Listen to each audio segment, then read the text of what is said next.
All right, guys. So obviously we're here with a bunch of people. Really, there's Gary and David from Strikers International, and Dean Lister obviously was coming to a seminar. So this is what I thought we'd do is let's talk a little bit about your background, Dean, if you're okay with that, and then some of the stuff that we'll do the seminar and get people kind of excited for coming. Sure. Looking forward. So Gary came up with some the outline. So let me let Gary start. He's the smart one of all of us. She's up there in the corner there. Yeah. I was just gonna say, let's talk about early days and how you got into jiu-jitsu, what brought you to jiu-jitsu, and I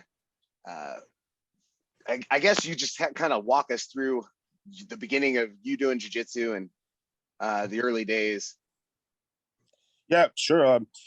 It's happened to other people, but I grew up in different places. I grew up in this case, grew up in Panama. And there was an invasion in 1989. I was right in the middle of that zone, right in the middle of the combat. So the long story short, I go back to school and I didn't speak Spanish. I was an awkward looking kid.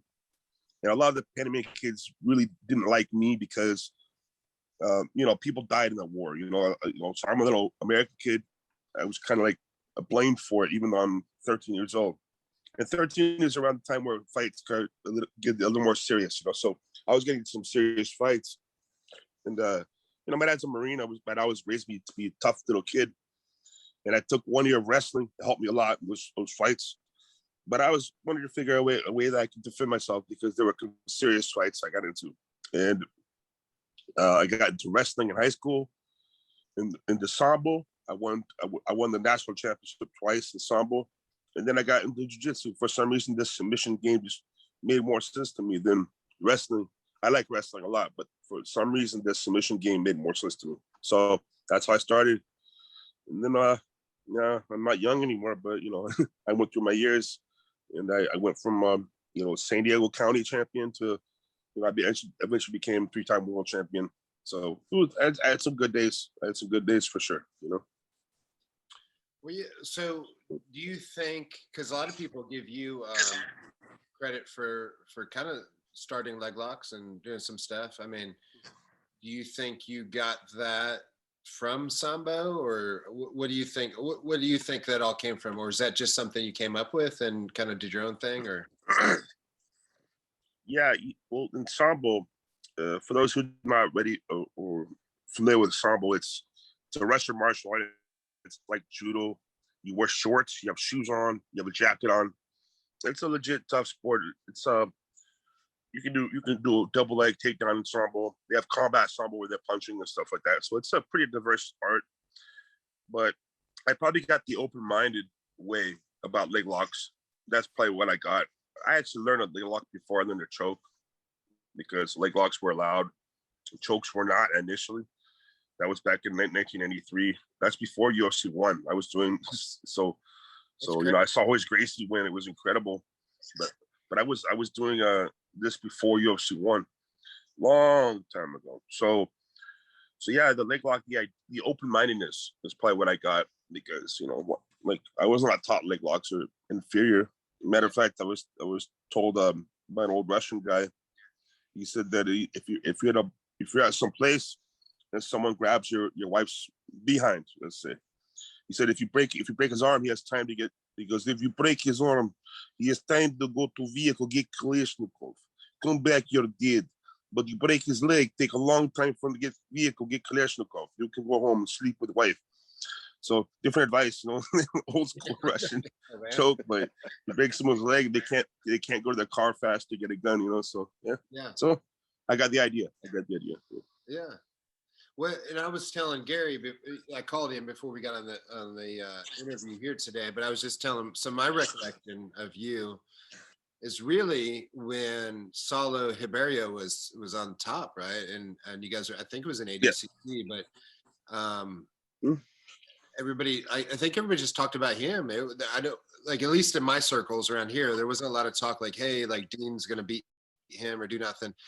And you beat him relatively easy or relatively quick with a leg lock, correct? I don't know how fast the match. I think it was like 7 minutes because the thing is with Saulo, you don't want to be down on points. you know, or tied, you know. So, you know, he's real tough in that kind of situation. So, yeah, I got him a leg lock because no one was expecting I would go for it, you know. And if I missed, I could have gone on bottom and could have lost. But I went for the right time and it worked, you know. A straight knee lock, yeah. And he was also the absolute, I don't know, 5-time, 7-time world champion. He's a legend, of course. The guy's very good. Very good. Yeah. Did that do anything extra for your career, or is that just another thing? Like, did that kind of put you? Do you feel like because like you said, he was 6 or 7-time world champion at that point? Did that kind of do anything extra, or not really? I have something like, I think in Abu Dhabi, I've almost like a 90% submission rate, which is like highest crazy. ever, whatever. So that's just how I am. And you know, it's just the way it is. Like, if I lose by a point, I don't really think of it as a loss. I mean, it's an L, but I didn't really get defeated, you know. If I lose 10-0, okay, maybe. If I get submitted, yeah, I got defeated. So if I beat someone by what point, I don't really feel like I won. I mean, I won, but it's a W, you know. So I just always had that, you know. I'd rather be like Mike Tyson than Floyd Mayweather, you know. I'd rather be I look at the knockout game in boxing as more like the goal. If you're maybe you're a puncher or a boxer, but not to take away from the true boxers that don't go for the knockout. It's just a different kind of sport. And this submission game is what the end goal should be in jiu-jitsu, in my opinion, you know? No, and that's a great point there, because what you're saying is kind of what I think the same is. You can't take away from what Floyd Mayweather does. If somebody said, hey, he's one of the best boxers of all time, that's true, right? But if I was going to say, who do I like to watch, it would not be Floyd Mayweather. Like, for me personally, doesn't mean I don't think he's awesome, but I would like to see, like you said, Mike Tyson going out there and he's going to leave it in the ring. Like, he's going to get knocked out or be, you know, or knock out the other guy. That's pretty awesome. So it means that it's exciting. So you don't, I guess the thing is, because a lot of people be pretty conservative, right? They don't want to lose, you know what I'm saying? So they kind of take about 50% of their game, and that's what happens at that point. But you're not like that. You're like, no, I'm going to throw it all out there and see what happens, right? Yeah, and that's what happened in the match with Salo. I've seen a lot of guys lose to him because they want to keep that 1 point on Salo. And, you know, also no one really thinking I was going to go for a leg lock. You know, I was up by 2 points. And, but, you know, like, you ever seen a game, like the team in football, American football, let's say, whatever, where one team is up 20-0, and they'll go in the locker room, all right, we're doing real good, just keep this advantage. The other team's like, hey, they'll come back and win 40-20, you know, because you know, in their mind they're going to get 40 points. The other team stops scoring, you know. So I see that happen before, where people have in their mind, okay, hold on to what you have instead of try to get more. You try to hold on to what you have. It's not a positive of a message in a match. So yeah, got to keep going. And if you practice that way and train that way, you get pretty good at taking chances. So how did you get that mind? How did you? I'm sure you teach your students that way, but how did you get that mindset? Because I would say, even as a coach, you know, obviously the guy at the gym here in Charleston and some other guys, I'll be honest with you. I mean, if our guys are up 2-0, I'd say, hey man, calm down. You're up 2-0. Don't lose, right? Like, I'd probably go the opposite way, right? Which is not what I like to watch, but I just know, like, hey, we're playing a game. This is not life or death, and you're up 2-0. If you just stall out for 2 more minutes, you're gonna win. But I agree with what you're saying. Yeah, I think it's more like you want to have the capability, you can reserve that throttle, you know, but you want to have that there. And so, and by the way, not every student's going to be the same. Every student's going to have their own natural way of playing a game. Some of my fighters are point fighters. Most of them are submission fighters like me. But I have some. This is how they are. You know, points are fine. I don't like the advantages that much. Advantages kind of, to me, a little too subjective. I don't know. Points are okay. So the thing is, if you have the ability to come from a really bad position to win by submission, just have that ability. I think it's a positive outlook during the match. To have the ability to know you can do it. That's what I think is good. Well, no, I think I like kind of going back to what you said, like the finish is the ultimate, right? You don't There's no questions of whether or not did you score those 2 points, did you hold control, and what was the advantage. You get a finish and it's over. There is no question as whether or not who the winner is, because it's over. Yep. Yeah. Like a knockout or like a pin in wrestling. Yeah, I agree. Yeah. So do you like, since you do both, do you like gi or no gi, one better than the other? You like them both, or what's your thoughts here? I like both equal, but I'm more known for no gi, and that's a long history about just, me leaving a team, and actually didn't leave a team. I actually brought my original team with me the whole time. I separated with my first coach. It was over the gi because I was doing no gi tournaments. I'd have to wear my gi because that was just my coach wanted me to wear my gi. Then I was starting to get into mixed martial arts where you can't even wear a gi. You cannot wear a gi in the octagon. You cannot. It's illegal. So if you're going to be spending a lot of your time learning, gi throws and how to hold the lapel, well, in the UFC, I mean, you're not wasting your time. I mean, because there's some tightness to the gi style. Gi style is very good. Let's say in a street fight, if you have a jacket on, it's awesome. It's really good to know how to use your uniform. Okay, and some people just like the style more, so it's great. But yeah, if you're gonna be going, what's a good example? If I am going to be going into a swimming event, let's say I'm going to be a swimmer, and I spend all my time being a bodybuilder and not swimming. I just start lifting weights real hard, and the other guy or the other girls, they're swimming all the time. Who's going to have the advantage? It's not saying weight training is bad, but I'd rather from swimming to do a lot of swimming. So weights are good. Matter of fact, weightlifters, I'm sure they do some kind of weightlifting, or maybe they don't. I don't know, but at some point, then maybe they do. Can't say it's bad, but I mean, overall, you want to spend more time in the pool if you're a swimmer. So no gi is fine. Gi is fine. I just got to a point where I started doing no gi more. It pissed off my coach. I'm like, hey, I'm gonna be in the pool. What the hell? And he got upset at me.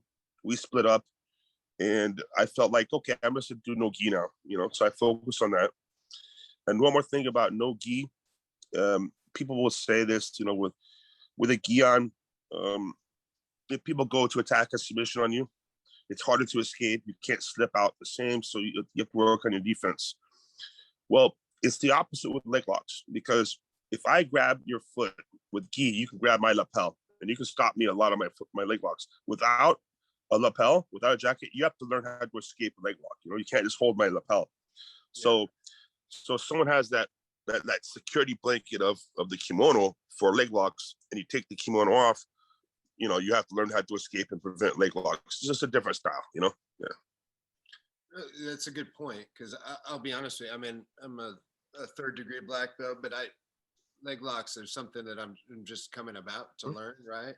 And you're right, because I have the security of the gi. Quite honestly, until we took the gi off and just really focused on no gi, I didn't know. I'm talking over the last 3-4 years, how different it was, because like you said, I could grab the lapel. First of all, when you're in the gi, there's no heel hooks, right? So I didn't have to worry about all that. And then the other thing is, like, a lot of stuff you could just grab the gi and I could hold on and I'd escape. But you take all that stuff away, then I understood the complexity of the game. That I was like, oh, there's a lot of different leverage points. There's a lot of different things you gotta learn. A lot of, like, everything started to make more sense. Like, and then it actually became more fun. You know what I'm saying? Like, then you understood that. I was like, okay, like I know this about this material in the gi, but I don't know that the same material in the no-gi, because I was just trying to apply what I did in the gi to no-gi, and they're vastly different games, right? Because you really do need to know the different leverage points, and no longer can you slow people down. It's a faster game. I mean, you can slow them down, but you just have to learn the different leverage points, different hold. Everything's different. I'll just be honest. Everything's different. Is that what drew you? Like, is there something, like, when you said you like no gi, is that why? Is it because it was faster, or was it because it's different, or? Well, I found it, you know, the joke is with Gi and Nogi, you know, we're all friends, but you know, people, you know, the joke is kimono guys are called pajama nerds, and they call us dirty guys because we don't, you know, we're not as, you know, clean, and there's all these jokes back and forth, you know. But in the end, it's grappling. Grappling is grappling. But it was kind of the position I was in where it was close to being like blacklisted in Brazil because of a big argument I had with one person, my first coach, Fabio Santos, and that was a long time ago. So I'm like, okay, I'm just gonna do Nogi then because I'm not gonna. I was a brown belt at the time. I don't really have much to say in the world. Well, it's because I wanted to do Abu Dhabi, because I wanted to be a fighter, that he had a problem with that. So I'm not gonna prove him right by stopping Abu Dhabi, you know, I didn't win Abu Dhabi yet, you know. If I quit MMA and try to try to hang out in the gi community, it wouldn't have worked out that well. So I had to do something. And actually won Abu Dhabi. When I won Abu Dhabi as a brown belt, they were like, God damn, you know, because now there's not much they can say. You know, they can say I'm not okay, I'm brown belt, fine. Brown belt's awesome. Brown belt's high level. Yeah. But it's just kind of funny, you know, for a while I was denied my black belt. And I never asked for my belts. I never complained about belts, but I was denied my black belt for political reasons. So I went to Abu Dhabi and it was like, fine, I'm doing this then. And kind of fell into history, like my life in that way. So it's the situation I was in. I like both. I like both gi and Nogi. So I was gonna say, so winning Abu Dhabi kind of put you on the map as far as like the jiu-jitsu community. I started jiu-jitsu in about 2012, so you were already well known by that point.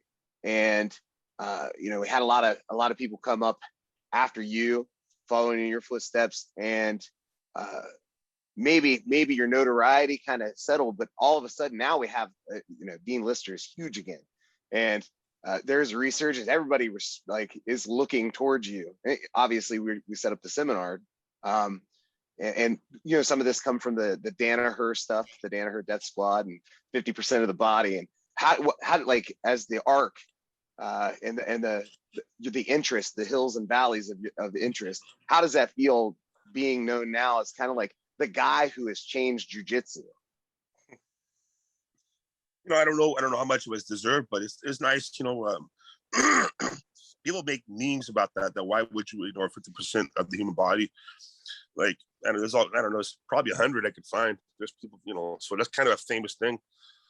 Even people who don't do jiu-jitsu have heard that before. And you'll see, hey, aren't you the guy who's, yeah, I am. It's kind of funny. So it's cool, you know, and it is kind of cool when you have a, I'm not saying I came up with footlocks, and no one says that. Everyone knows leg locks were done since ancient times, you know. But what I'm probably giving credit was overall to make it effective at the highest level in the world, you know, to make it in kind of a little style, and yeah, to be open-minded to just as an option, you know.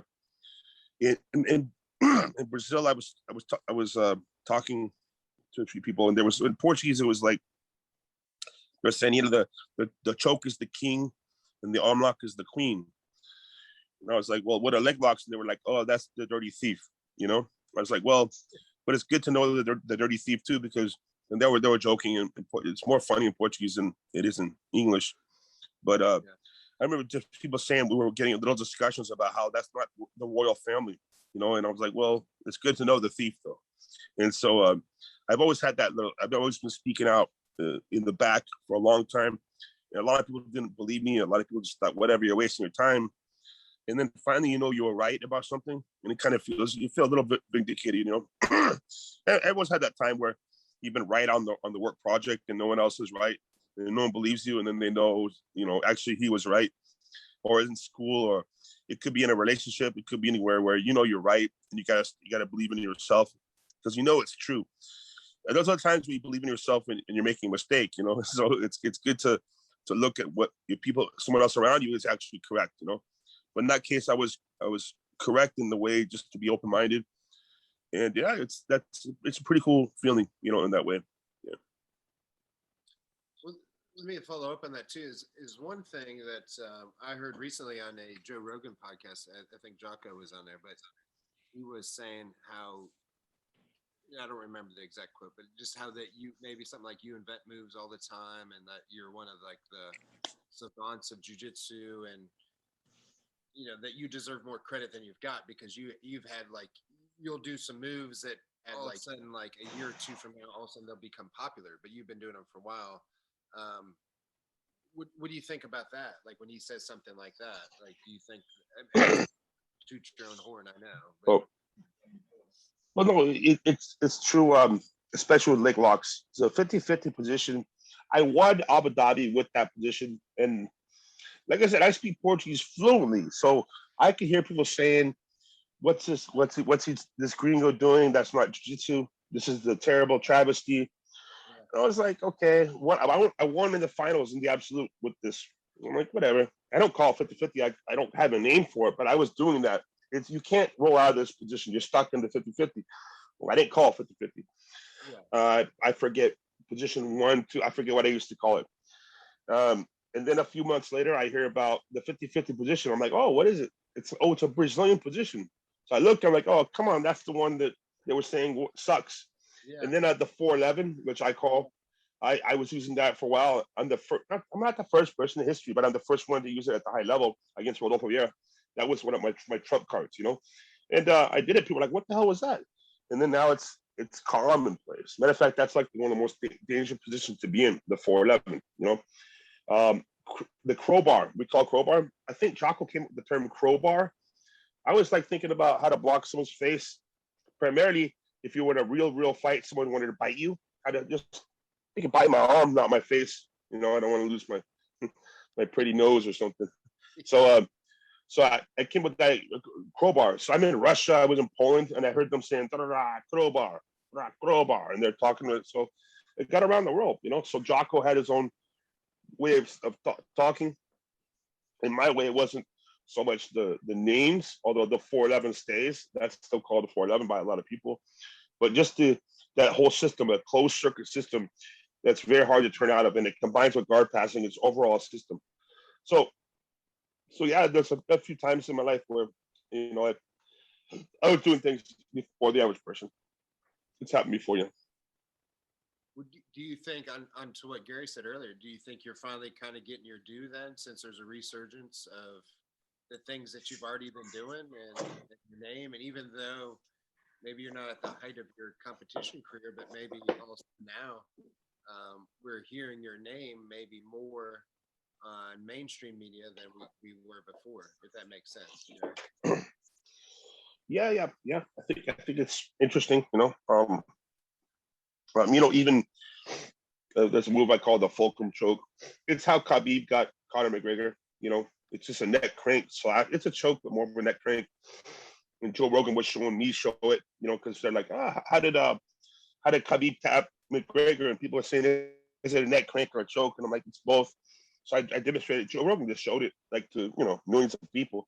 So yeah, I mean, people like go and they call it a Fulcrum Choke now. It's funny, I call it a Fulcrum Choke. I don't know where I learned that term. Yeah. Maybe I learned that term from somewhere else, or maybe not. But it's so now it's people call it Dean's Fulcrum Choke, even though it's not my choke. You know who Von Flue was? Von Flue in the UFC. Yeah, but he didn't come up with that choke. It's called the Von Flue choke, though, Yeah, it's called the Von Flue. He did not invent that choke. That choke I learned at age 14, But yeah, he did it at the highest level, so it's just called the Von Flue choke, So interesting. It's kind of like the Kimura being the Kimura. Yeah, but it was like the double twisting arm submission or double wrist grab. Yep. Double wrist grab. Yep. That's right. Very true. Kimura was a legendary grappler in the 30s or something like that. Yeah, from Japan. Yeah. Maniac. Yeah, strong guy. So did you have a favorite? So out of gi, no gi, MMA, what is your favorite to do? No gi. I'm probably overall more relaxed. Because also back then, mixed martial arts wasn't as cohesive as a sport as it was now. It was more crazy at the time. A lot of unknown territory. People using the cage to walk with their wall up. That to walk their back up. It didn't really exist until 2003, 2004. No one was really doing it, let's say. Okay. So the sport changed a lot. I fought in Japan in a ring before. Just different. It wasn't as unified as it's today. So Nogi Abu Dhabi rules is the rule set I like the best personally. I like it all. I'm probably more comfortable with Nogi Abu Dhabi rules. I mean, what are you looking to do now in your career? Anything, or you feel like you've accomplished most things? Or are you just doing things for fun now, or what's your thoughts? I don't know. I'm just trying to make a living right now after this damn lockdown. You know. By the way, we're all being bad examples. We don't have our masks on the Zoom calls. Yeah. Actually, someone said that by yourself, you should have your, come on, man, whatever. Yeah. It's funny. Some people they're so into that. They're so into like, they'll have their mask on at home all the time. So God bless them that, if that's what they feel, but just kind of funny. For me, be on a Zoom call with a mask on, it's kind of funny to me. But yeah. I'm just trying to get out of this. I think that's an overreaction. My personal opinion. Get back to living, get back to traveling, okay, be smart, right? Of course. But yeah, gotta make a living, get back to life, Well, that's a good point. So I'm in West Virginia and Gary's in Ohio. But in West Virginia, we've obviously everybody still has to wear a mask, but restaurants are back to 100%. Public gatherings are 100%. We can go to sport. We're virtually, other than wearing a mask, we're virtually back to normal. Yeah. I think Gary's getting to that point, but from what I hear, right, California's not doing well. Is that still the point? Is that still what's going on? Yeah, restaurants. I mean, unless they have an outdoor patio, and then they're at limited capacity. So the inside restaurants are all closed right now. You can get food to go. It's just kind of like, I don't know. At some point, like, I don't know. I don't see the lockdowns really having too much of an effect. I mean, Texas just opened up. California has a worse rate than Texas. We have this. We're safer here. Well, no, we're not really. So, just in my opinion, social distancing is fine. In an elevator or a car, you can wear a mask. I just think that at some point people have to go on with their lives. At some point. So yeah. I'm assuming because I saw the videos and stuff of other people, but did you guys have? I mean, I don't want you to get in trouble, but did you guys have to pretty much train them in secret? Is that kind of what happened? Or my gym's been closed the whole time. Still closed. Other gyms have not really closed. Been kind of a little secretive training, and I won't say the actual name of the city, but there's one city close to San Diego that the cops are like they would get like calls, oh, this gym is open, and they would call the gym and say, hey, listen, we have to come by today at 3:00, just so you know. So don't be there at 3, okay? So a lot of the like cops are like, they don't want to arrest people off these laws, So it's there's good people around, It's just people don't want to get other people in trouble. Some people want to get other people in trouble. It's kind of funny. The Karens, the Karens of the world, But yeah, my gym's shut down. I don't know.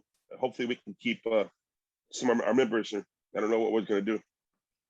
I know when it all came around, we talked about it, me and the guys, and I said, we wouldn't treat this any different. I don't want anybody coming in here who doesn't feel good. If you feel off, you're sick.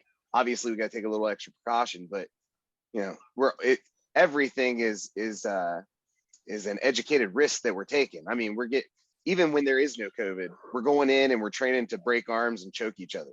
And so it's for us, it was just like, be smart about it. If you don't feel good, don't come in, but I also want you to do that with the flu or ringworm or staph infection or whatever it is. Just make sure you're healthy when you come in here and let's train.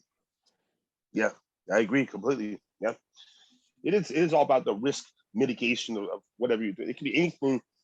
I mean, there's so many things you could look at life and make that kind of a comparison. Once someone had a good point.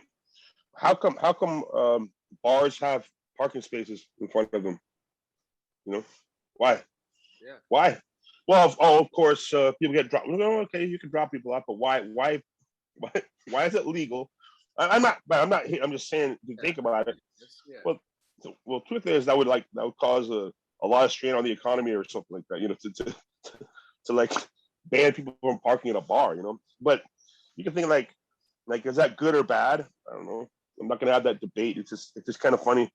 There's all kinds of things we can look at. Is it really? I mean, you know, if you think about it, alcohol. If prohibition didn't work, Yeah. but if you think about it, like alcohol is not overall a good thing for society. Drugs or whatever are not a good thing for society. But then again, you can't control everyone all the time, you know, because prohibition did not work. The idea was that it was going to be saving lives. You know, people were getting drunk, dying. People were there's all kinds of disasters happening back then in the 20s and 30s with the drinking and the culture. So the idea was to start controlling people to make things better and whatever. It did not work. So at some point we can look at controlling other people and if it works or not. And if it doesn't work, then, you know, just hurting people, making businesses shut down. A lot of people are like the homeless population is increasing really fast in California, really fast. So what's worse? I don't know. Yeah. I would argue too, like for guys that do what we do, there's a big component of the training that's important for our mental health, right? Yeah. If we don't have that, I'm not going to say that, you know, like us three are going to go out and rob banks or something, but I mean, this is important for us, right? Like, and I'm not also going to say us three are going to go commit suicide, but there's a lot of people that will do, they're just not right? And we need this. This is the, I will say one thing. This is what I figured out like early on, because I thought, hey man, I got a healthy lifestyle. I like to work out. As soon as gyms were shut down and I couldn't do jujitsu, I'd realized that there's literally no other workout that I like. I don't like running. I don't like. I do all those things because it adds to my jujitsu, but I don't do them a lot, right? Meaning that I don't go run a bunch. I don't go lift weights a bunch. And so if that's what I'm left with, I'm pretty miserable. I'm a terrible human. So to be honest, right? So I think that's the other part that's been missed is that the suicide rate is way up because of all this, and we just need to get back to that. But I will also say this, that you know things are West Virginia's been very we're not as populated as California and as other places, right? So the disease has not been that bad here. But I will say this: all of us, we've been working out in the gym. Here in West Virginia, we haven't stopped like most people in California, but nobody has gotten sick at the gym. They haven't. And I'm not saying this, we're right on top of each other. But I do think that if you're working out and you're living a healthy lifestyle, you have a better chance than, you know, you're doing better than other people. I don't want to get too political and stuff, but I do feel for you. I guess that's why I want to bring it up. I feel for you. And maybe on a side event, maybe this works out for us because you have more opportunity to do seminars now. I guess, right? Yeah. Here's one interesting comparison. Let's say we have okay, if you teach a kid jiu-jitsu, he's less likely to get bullied, right? He can stand up for himself, you know. If you teach every kid jiu-jitsu, well, won't they all be fighting now? No, because they have, you know, because they can fight. They know a little more about how to wrestle and stuff, and there's a little more respect. You know, if you have the kids that, you know, are not training, you're gonna get a bully who's gonna be bullying the other kids. You can say, oh, don't teach them how to fight. Okay, control people, right? Don't let them learn. You're actually gonna have more bullies than if everyone knew about how to grapple. You know, so if we're able to be in shape, we're able to get in the sun, we're able to get in shape. You know, we can fight off a virus, or we can make sure no one could touch each other, which is unrealistic. Well, forever, you know, oh, for 2 weeks, right? It's been a year. You know, it's just kind of funny. So I think it's better to give people a choice. I think it's better. Yeah. Well, yeah, you're exactly right. And I'm thankful in a weird way, you know, not like I said, so we can get off this subject. I'm glad that it's offered us an opportunity to spend some time with you. I know it sucks for your real life, but at least you're getting out. And have you done a national seminar tour like this before, or is this the first time? Yeah, I've done a few world tours. Yeah, I was gone for a few months. Yeah, done a few. Have you been to West Virginia before? Never been to West Virginia, never been there. There's Nope. probably not a reason to. There's a lot of everything you hear is probably true. No, it'll be fun. Other than trying to get you back home and stuff, if you have some time, it would be nice if we can take you around, because it is actually a beautiful state. There's Sure. I'm from Ohio, where Gary's from too, and obviously I'm partial to Ohio, but I love California too, where you're from too. But they're all beautiful, man. I tell you what, West Virginia with the hills and the like, it is a beautiful place. Hopefully you like it when you come here. Sure. We're all happy to have you. I know Gary's people are too. But before we get into the seminar stuff, I will ask a couple more questions. I'll let Gary, then we'll talk about what we're going to get on seminar. But is there a moment or a match or something that you think defines your career, that sets you, that really just, I guess, is really memorable to you? Yep. You want to talk about? There's one that I actually posted on Instagram this week, just by coincidence. It's the moment of a specific match. Well, it was Saturday, 2003, in Brazil. I lost. It was a tie with Jean Ribeiro. He's one of the best guys in history. But at some point, I made a mistake. And in wrestling, I went to do a sit through. I looked the wrong way, and he just went north south, just crushed me. And the next day, I miraculously getting selected to be number 16 of the top 16 in the world, absolute division, which is harder than my division. And now I'm going against someone who's bigger than John G. Ribeiro, Marcel Cruz. His name is Pedro Pano. It's a cartoon character. But the guy's so long, they call him like the moose. He's like the cartoon moose, he's such a big guy. I got the same move, the same side, the sit out. And now, because I lost that day before, I did not look the wrong way. On a bigger, stronger guy, I went around him 3 times, I got to his back, and I won. So actually, if I didn't lose that first day for that mistake and learn in 24 hours that one mistake, I don't think I would have won the absolute division. So it was a one moment, one mistake, one detail. That one detail, don't look that way during this one move. For that match was very important, That match was very important. That was the one detail. It was in Abu Dhabi 2003. It was the turning point of my career, probably. Yeah. Pedro Pano is slept on, I think. I think for whatever reason, just me personally, that people forget how awesome he was. I mean, he was amazing for a while, wasn't he? And yeah, I real think good. Really, because this is some other people tell me, like, he didn't get a lot of respect because he used basically the same moves over and over, right? And nobody could stop him. Is it kind of the same kind of open guard kind of techniques or something like that? But yeah, he was a maniac, heavyweight guy. He was very, very dominant champion for sure. Yeah. Do you remember him, Gary, or not so much? Or Vaguely. Gary, Yeah, it was a little bit before I got started into it, and so by the time I was in it, like Marcelo was hot, and everybody was talking about Marcelo, and obviously he's going out there and beating giants. So, yeah.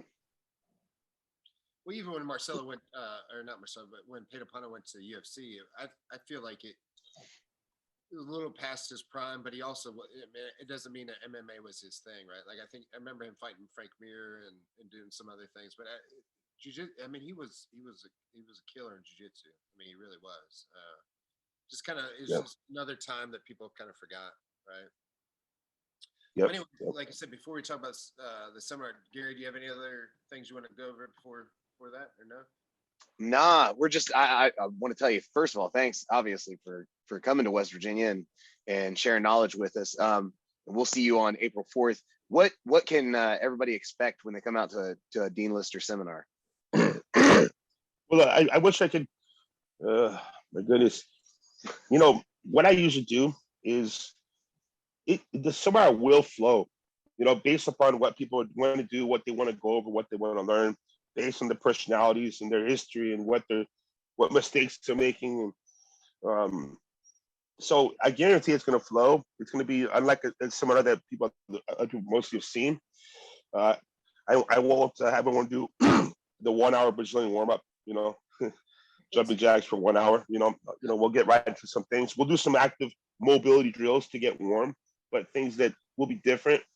We'll look at how movements can create moves, moves can create techniques, techniques can create combinations, that can create strategies and principles, and we have this hierarchy of things that are on the order that things can move. So we can look at movements and moves and techniques.